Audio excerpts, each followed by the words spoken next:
did in the South, some of the law now. It's an honor to be in y'all presence today. We really appreciate everything that y'all have done. We had just wished that we could be there, but you know, under the circumstances, we can't. Malcolm X Grassroots Movement is an organization of people of African descent, aka New Africans, that are about defending the human rights of African people, building self-determination, and promoting and working on community control.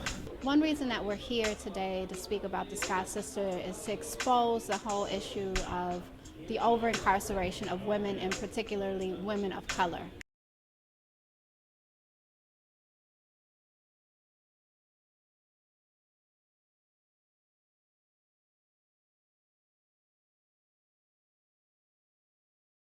Whoever heard of two white women, first time offense, never been in trouble with law, but yet they receive a double life sentence.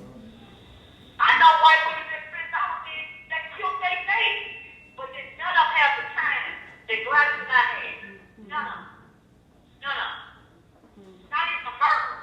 They didn't have the time that Gladys and I had. The Scott Sisters case is tremendously important because although it's a case of a great tragedy and a very terrible abuse of prison power and governmental power in order to put the Scott Sisters in prison, it's really more important because it typifies the kind of treatment that many prisoners get, and it typifies the way that people are unjustly incarcerated. This particular event was one kind of a celebration of the Scott Sisters, like this is a people's victory. They don't have a full pardon, but even for them to be let go up until this point with the conditional release was based on all of the work that folks had done down in Jackson from the grassroots, from our communities, to really put pressure on the governor to get these people free.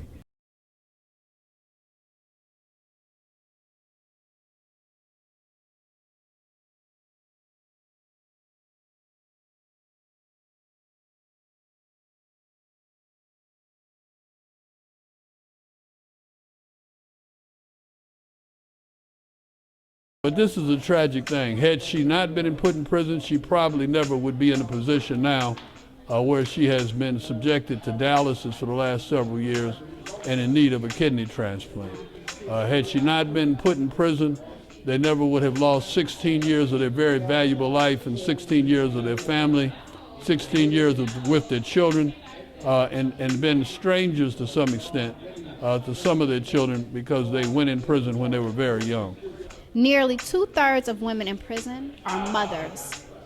Over 200,000 women are in prison and jail in the United States, and more than 1 million are under the criminal justice supervision. Even though the governor has released them from prison, the governor Haley Barbour of Mississippi, on a suspended sentence, if they are not released completely on a pardon, then any governor, including Haley Barbour, can come back and reincarcerate them at their whim.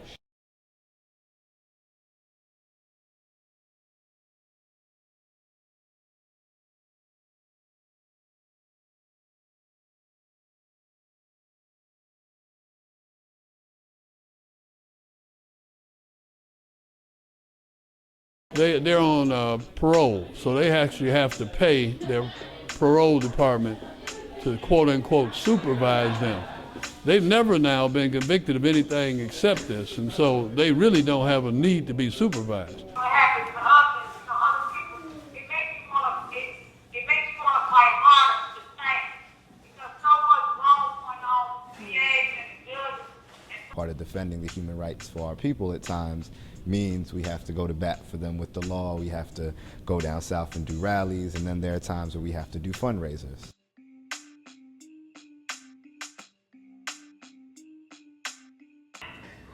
The white girl can get to see the award anytime they wanted to.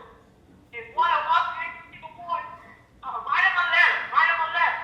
It's so much racism in the South, still in the South, and it's undercover. It's so undercover. And it's called the law. They get away with it. People struggle every day. It is.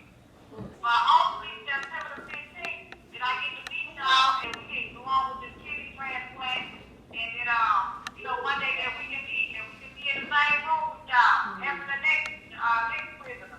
So we're asking everybody to come down. September 14th through September 16th in Jackson, Mississippi. We're going to have a rally and a march. That will happen on the 15th. On the 14th and the 16th and part of the 15th, we will have workshops to talk about the phenomena of mass incarceration, or what one lady calls the new Jim Crow.